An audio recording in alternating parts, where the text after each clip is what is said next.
my name is Kathleen Lynn. And I'm Patricia Silvestri. We'll be discussing how our digital habits shape our emotional, psychological, and social well-being, in addition to how we, as aspiring future health professionals, can lead the change in using these tools for good. Right now, the issue begins with society's curated image of perfection, often perceived online.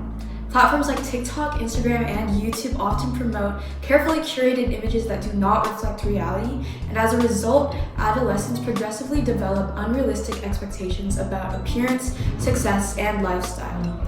Constant exposure to idealized content can lead to comparison, self-doubt, and feelings of inadequacy, contributing to anxiety and depression. Mental health is an essential part of one's physical health and overall well-being. It's not just the absence of illness, but a result of the combination of emotional, psychological, and social well-being. In today's digital age, social media plays a major role in how adolescents connect, learn, and form their sense of self. However, because it's become such a prominent factor of our lives, its impact on mental health is profound and deserves immediate attention. The selection of this topic is driven by both data and lived experience. As students, we live in an era of unprecedented connectivity, yet we witness a profound digital disconnect daily through the use of social media. We see it in our own classrooms, peers who are hyper-connected online but increasingly isolated in person. This paradox, where high screen time often correlates with lower social well-being, is the reality of our generation. We aren't just studying this as a clinical trend, we're navigating these pressures ourselves. After improving our personal mental health and shifting our focus on social media, our goal is to bridge the social gap and promote the same difference. We can transition from the passive, often harmful scrolling culture toward an intentional, health-focused use of technology that promotes genuine emotional and social well-being. Therefore, our overall objective is to promote the possibility in social media by tackling it as a tool to make a difference in our own lives. We aim to advocate for families and children in need, not only to improve their mental health, but to inspire others to make a positive action rather than deteriorating their own mental health of themselves and of others.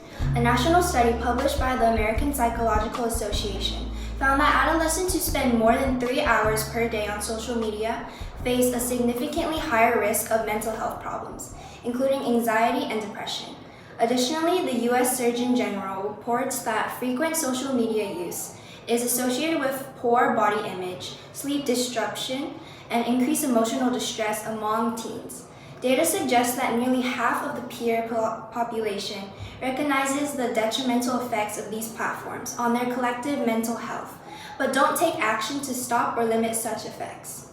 Social media has also reshaped how young people view others. Algorithms amplify extreme opinions and appearance-based content, creating a culture of judgment rather than understanding.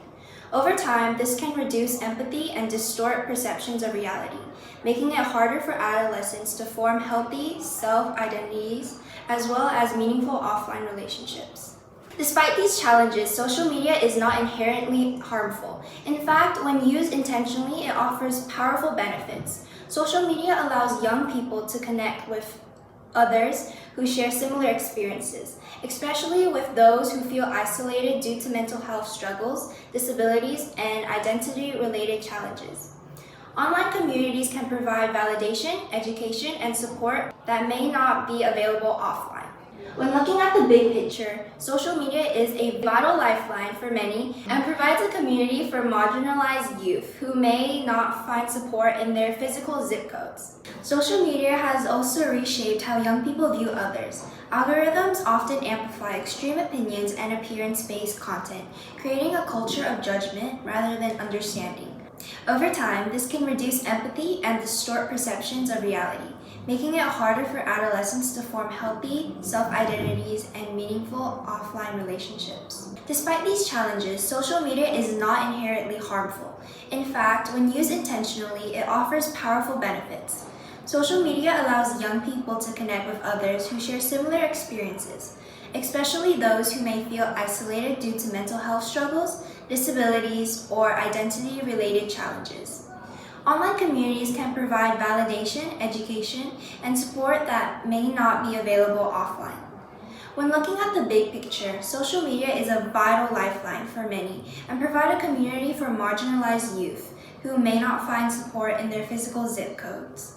It has allowed organizations like SAMHSA to put life-saving resources like the 988 Suicide and Crisis Lifeline into the pockets of those in crisis. When used intentionally, social media becomes a megaphone for destigmatizing mental health and the classroom for global awareness. Studies from Pew Research Center show that many teens report feeling supported and understood through online communities. Social media has also played a major role in reducing stigma around mental health by promoting open conversations, sharing resources, and encouraging individuals to seek help. While the data highlights the risks of social media, we believe the outcome depends entirely on the intention of the user.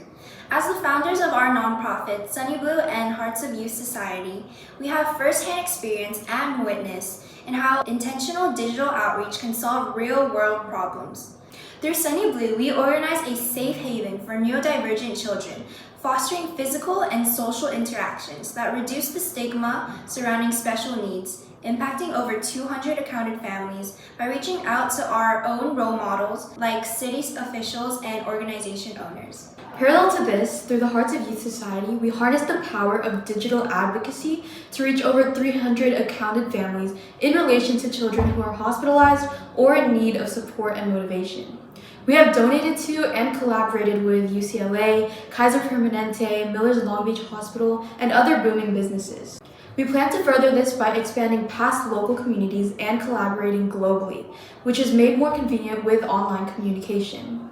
After fully fabricating our own plans for success, we've taken initiative and built a firm foundation for further fruition and an even larger impact in the healthcare field. All of this began with the simple click of a button. Prior to these projects, we were part of the group of doom scrollers.